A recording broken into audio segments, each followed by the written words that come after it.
लीजिए दोस्तों, कहानी अब उस मोड़ पर पहुंच चुकी है जहां हर दिल की धड़कन तेज हो जाएगी। अनु की आंखों में चमक है, क्योंकि उसके हाथों में आया है वो कड़ा, जो बिल्कुल वैसा ही है जैसा आर्य सर पहनते हैं।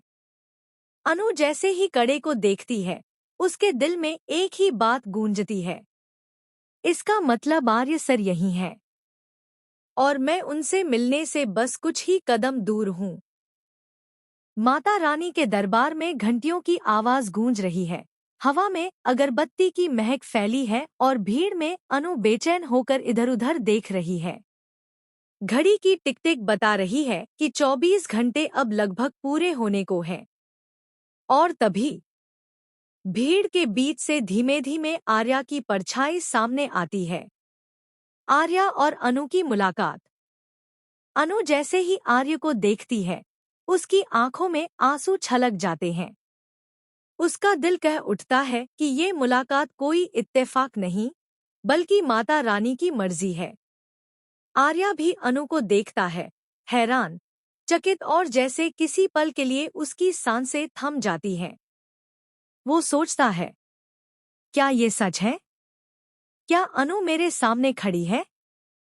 क्या सच में किस्मत चाहती है कि हम दोनों एक हों? अनु के कदम धीरे-धीरे आर्या की तरफ बढ़ते हैं, लेकिन आर्या का मन अब भी दुविधा में है। उसका दिल चाहता है कि वो अनु के सामने सब कुछ कह दे, अपनी मोहब्बत, अपना दर्द, अपनी मजबूरियां। पर उसका दिमाग अब भी उसे रोक रहा है। आर्या का मन का तूफान। आर्या मन ही मन सोचता है, अगर मैं अनु से अपने दिल की बात कह दूं, तो क्या सच में हमारी राहें आसान हो जाएंगी? या फिर ये रास्ता और भी मुश्किल हो जाएगा? लेकिन अब तो अनु ने मुझे पहचान ही लिया है। मैं कब तक भागता रहूंगा? कब तक अपनी मोहब्बत से मुंह छिपाऊंगा?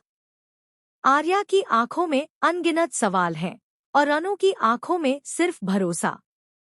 अनु साफ कह देती है, आर्य सर, अब वक्त आ गया है। 24 घंटे पूरे होने से पहले आपको मुझे जवाब देना ही होगा। क्या आप मानते हैं कि हम दोनों एक दूसरे के लिए बने हैं?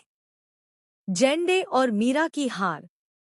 उधर दूसरी तरफ जेंडे और मीरा पूरी कोशिश कर रहे होते हैं कि किसी भी तरह आर्या और अनु की मुलाकात ना हो।